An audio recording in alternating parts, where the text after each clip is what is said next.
Morning, everyone. We're here at the Weatherford Daily News visiting with Speaker Pro Tem, Anthony Moore. Sometimes we just call you Anthony. I love it. Is that okay? Anthony's perfect. Good, good.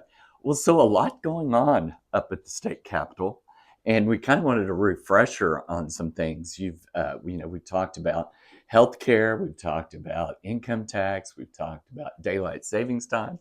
Touch on some of these things. Where do you want to start? Well, let's start with healthcare. That's probably the most near and dear to our hearts out here. There's legislation being run by Senator Brent Howard, Representative Preston Stinson to really protect our rural healthcare systems. It's the in the weeds term is 340B hospitals, but it really is can for most of us just refer to as rural hospitals. And so working with pharmacists to make sure that they have access to these 340B hospitals where our local pharmacies can contract directly with these hospitals. And really it's a fight of rural hospitals versus Big Pharma. And people say terms like Big Pharma all the time. And really what people need to understand about that is we're talking about companies that are vertically integrated where these big PBMs also own the distribution, also own the pharmacies, and they're trying to force people into those so they can line their own pockets up and down. Right. And that's not great for consumers. Sometimes they can save money, but then once they run everybody else off, then they can raise them back up. And that's really the game. But, you see what's going on in other states and they're attacking people and trying to call them all kinds of names, including, supporting illegal immigration and against Donald Trump and all this stuff because it's worth so much to them. When these big pharma bills come up at the Capitol, they're the busiest days at the Capitol every year. There's dozens of lobbyists for Big Pharma because they have very deep pockets. And so, they kind of have made some veiled threats along the way of, we're going to come after you in your hometowns. And at the end of the day, it's easy for me to pick Weatherford Regional Hospital and our local pharmacists over the big companies that are in Chicago and LA and New York or wherever else that really probably couldn't find Weatherford on a map. If you gave them a head start. Right. Well, at some point, too, we have to kind of decide where do you want to live? Absolutely. I mean, do you want to live in a town that doesn't have local pharmacies that you can talk to, that can advise you, work with the physicians personally and take care of you? Or do you want, mail house? And what's the security that what they send us is actually what it's supposed to be? Well, and I think it matters a lot, too, that when you go out to dinner in Weatherford, you see your pharmacist at one table, you see your doctor at the other table, and they know each other and they can communicate and say, hey, you put this, but they've also got this. Is this something we want to worry about? Versus just being a number on a screen that they're going to mail it to that they couldn't really care less about your outcome as long as they're making money. And that's not, our local pharmacists support, they do advertising in the local paper. They support the local schools. They support athletic teams. When we go win a state championship in basketball, they're the ones that have the banners on the side that are help supporting that booster club. And you don't see, those big pharma groups coming in and donating to the local economy. And so while they will sell it as helpful, really at the end of the day, they're all about one thing, and that's profit. Right. Well, the pharmacies and so many things that make the quality of life what you want, having local retail, local storefronts. And it's a challenge today. I mean, when you're competing with online sales and pharmacies, clothing, everything, it's a challenge. And at some point, what's going to keep small towns vibrant? Well, it's absolutely so hard. People have to make a conscious decision to be investing locally. Yes, maybe you can get it cheaper from Amazon than you can from the store down the street. But again, Amazon's not giving back to the community. They're not investing in our schools. They're not investing in our city. And so what can we do to help those people that live, work, and raise their family right here with ours? How do we invest in them? And that's, I hear it all the time.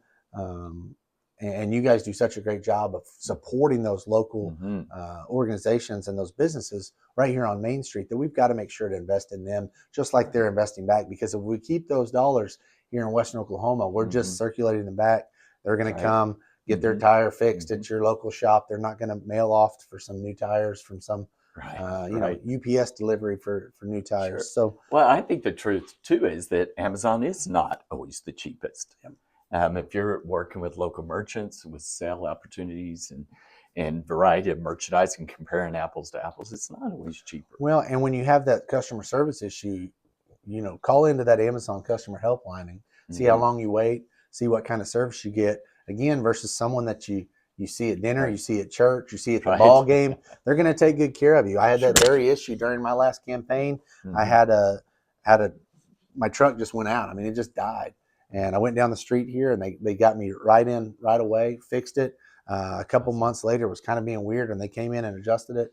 And they said, "Hey, listen, it was a faulty part, no problem. It's on us. It's on the part. And we'll worry about it from them." And that's the customer service that you don't get from those big national companies, Amazon, the big pharmacy. They're that mails your stuff. Again, you're just a number to them. They don't really care about customer service. At the end of the day, it's just about volume. And I didn't see an Amazon banner at the basketball playoffs either. No, you're not going to. You never will. They're not going to, when you do that tribute to the seniors, you're not going to open up the Weatherford Daily News and see Amazon or see CVS Caremark or any of them. Yeah. Right. All those. Well, move on to some of these other things. Well, first of all, I'm going to thank you, too, for something that was dear to my heart, which was the legislature was very supportive of newspapers this session. And I appreciate that so much. And the good word, I visited with so many of them up there, and they were so supportive and talked about the importance of keeping a newspaper there and the role that newspapers play. So you did pass a couple of pieces of legislation that showed some support for newspapers. So we appreciate that. Well, I appreciate what you do. You provide a great service to our community and the surrounding area. And I know that Reid Newspapers is not just Weatherford. In my heart, it's Weatherford because that's, where your dad started this whole thing. Absolutely. But statewide, I mean, it's fun for me to be able to talk about Reid Newspapers to my friends from Miami and Grove and Perry and all over. So we appreciate what you do. But we know that our local newspapers are the lifeblood of our communities. They really provide a service that you can't get anywhere else. And it's so important. People pay so much attention to what happens nationally and globally that really the day-to-day things that impact you. I just told a group of students that was from Lawton Mack Junior High this week. What happens at your city level with your city council and your county government impacts your day-to-day more than anything else. And we get so caught up in the national things, the national narratives. But you guys do such a great job of reporting locally. Some of my fondest memories of the last few years, the article that you did, the entire newspaper dedicated to General Stafford and what he did. I mean, that's something that you want to frame and keep forever because it was so special, just really neat. And so that's something that, again, you don't see that from statewide newspapers, statewide news outlets. So it's just really important. We want to support those local jobs and all that you do for our community. So glad to help you out. Well, thank you again. I appreciate that, and the support is pretty phenomenal across the board there. So thank you so much. Let's move to income tax. Tell us how this is being proposed and how it might work. Okay, so the House passed a version. The Senate restored the title. You have to have a title on a bill to become law. That's kind of a weird term that maybe the average Joe doesn't hear on a daily basis. They passed it off the Senate floor and sent it back to us. But what it would be is a path to zero. It would say that anytime our state revenue increases by more than $300 million, that it would automatically knock off a quarter point of the income tax. So it would give us a laid out path without being reckless about it, without just willy-nilly going in and saying we're going to cut. It would require that trigger to be met, and then it would automatically institute a quarter point. So as our economy grows as a state, we'll slowly start whittling that down and give us that path to zero that we all hope to get to. I mean, we would love to have no income tax, but we also like roads and bridges and infrastructure and all the other things that the state is required to provide from those taxes. So I think it'll come back to the House, and we'll see where it goes, but I think it's going to have a lot of support. Is it a recruiting mechanism too, in that does that encourage people to come live the life in Oklahoma and realize that could be an opportunity and an advantage? I certainly think it does. I mean, when you look at some of the states around us that have no income tax, it's always you're going to get the tax somewhere. Texas has no income tax. They have 3 times property tax what we do. And so this gives us it lays out a roadmap though for people that they know if this were to pass, hey, they're working on that. They're going to be smart about it. They're only going to do it when they can. They're not going to just flippantly get rid of it and put the state in a bind. We don't want to go back to those budget years of 2017, 18, where you're looking at $1 billion+ shortfalls. Now there's some conversation about, do we need to adjust for inflation as we go on throughout time, because 300 million in 2030 is not going to be the same as what it was in 2020. And so there's some conversations about potential tweaks to that, but I do think that it's something that people are entertaining, and it's something that you hear a lot about when you're talking to constituents. They would like to see something that can get us there, even if it's going to take some time. They would like to see that roadmap out there and not just leave it for to be determined at a later date. Right. And some of that too at Texas has been such a marketing tool for them. I mean, of course, Texas is exploding. I read an article the other day that their GNP for Texas alone is almost the equivalent of France. Oh yeah, the country of France right now. That's, so that's incredible. And some of that's just recruitment. I mean, look at all the companies that are moving there, the quality of life. And when you toss out those things like no state income tax, that's a factor. When you couple that, I mean, you look at when we're competing as Oklahomans, when we're competing for a job, we're not competing with Texas. We're competing with Dallas. We're competing with the city of Dallas. And so they're on a different level. Obviously, they're huge in numbers, huge in area. So that property tax makes a big impact. But I mean, we just saw a report last month that there's, for the first time ever that I can remember, a Texodus where more Texans are coming to Oklahoma than Oklahomans are going to Texas. They're combating that. Are they tired of the traffic? Yeah, or what? I think that's part of it. If you've been to Dallas or Houston or Austin or San Antonio, yes. It's not fun. But you think about the ways they're trying to combat that. They're raising a threshold to where if you're under $100,000, you're a teacher, you're under $100,000, you can come and you can get school for free. Your kids can get school for free. We're fighting back on that. I passed my Oklahoma's Promise for Teachers Kids bill off the House. It went out of Senate committee this week to try to combat that, to try to keep those teachers. We know that our education is the foundation of everything we have here, to try to keep teachers here, to try to keep their kids here, because we know that their kids will teach at a higher level. And we know that if kids go to school here, we're likely to get them. They're going to stay here, live, work, raise a family right here in Oklahoma. And so I want to see that Texas continue to grow. I love that term that Lieutenant Governor Pennell has coined, and it was on the front page of one of the newspapers there in Dallas, Fort Worth, talking about people fleeing to Oklahoma. And I think that I think the cost of living is part of it. I think that the traffic is a big piece of it. I look at some of my friends on North Fort Worth. We're in the middle of nowhere, and now they're hot and heavy down right in the middle of it. So I think the Texans just kind of want to, coming here to Oklahoma, just want to stretch their arms a little bit. Yeah. I mean, Texas is growing so fast. It is. It's just so many people. It is, and it's fun to visit. Their own stock market. Yes. You look at what they're doing. You can come here and you can get a lot more house for a lot less money. You get some space with it. You don't have neighbors looking in your window in their kitchen, from a couple feet across. So it's kind of nice to be able to have a yard to go sit out in and mow, and a couple trees and things like that. So we've got barbecue in Oklahoma. Oh, we've got great barbecue. For sure. Well, what about, let's go back to teachers too. Teachers' wages compensation as a whole is closely approaching Texas now. I mean, that was always the debate, is that, all of our teachers are going to Texas or surrounding states because our wages for it's getting right up there, comparable with Texas now. Well, we're getting right up there, and one of the bills that we passed earlier this year would extend. So some people don't know that teachers are on a step salary, and at year 25 there was no further steps, and so.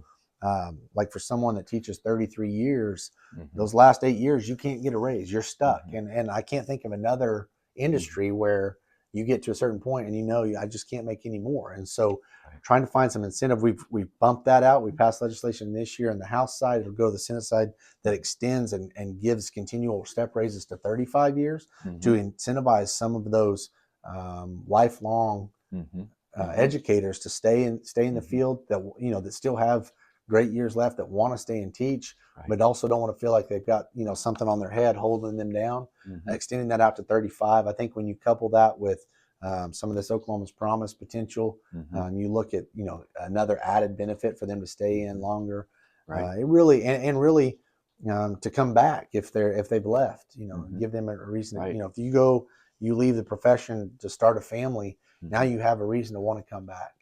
And so I think that we've done a really good job. I think it has stemmed the tide, especially in, some of our border communities that border Arkansas or Kansas or Texas. We're not losing those teachers anymore. We're winning that battle. We're turning that around. But like all good fights, we know that those states are going to do something to try to kind of win them back over. So we're going to continue to invest in education, work on the inside the classroom support too, because that's a big piece of it. Right. We've also talked about mental health. Our students have different mental health needs than our kids had 30 years ago. Right. So working on that piece to try to lighten the load of the teachers inside the classroom is really important. Right. Absolutely. Anything else we need to talk about? Oh, yeah, there's 1,000 things. I think that's a pretty good were there wrap-up. any crazy legislation that was introduced? Oh, there's always crazy legislation. Like what's some of the craziest things? Oh, well, so one of the bills that actually made it out of the Senate, that's in the House side now, would prohibit homeless shelters in communities of less than 100,000, basically forcing all homeless shelters to Oklahoma City and Tulsa. Well, we know that, you look just down the street here at the Food and Resource Center, what they do. You've got a homeless shelter in Clinton. You just got these great opportunities, these people that are trying to serve and to cut them off and to, what's the purpose of that? I really don't know. I think that the onus was behind where they were going to locate a homeless shelter in Norman, upset the new state senator in Norman. And so she introduced this legislation basically trying to outlaw homelessness, which if that was the case, if you could just make it that easy, and it would have been done a long time ago. Norman has a reputation of being pretty stringent on how they approach. Their city government has been interesting throughout time. But I think that the reality is, we are sent to serve, not to be served. We all out here believe really strongly in our faith, and serving those that need that is a big piece of that. And so that was one that got a lot of attention. I think that kind of seemed a little ridiculous. Most of the ridiculous stuff never sees the light of day.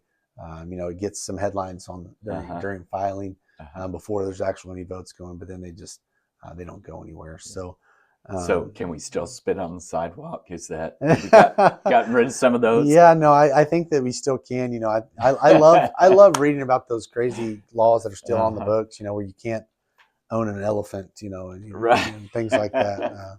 But I don't think we have any of those. Just in the city limits. Yeah, we don't have any of those this year that are going to make the Tonight Show or anything like that.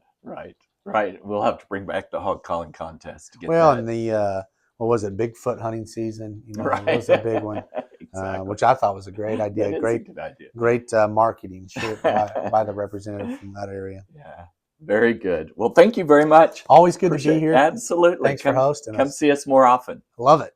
Good. Thank you.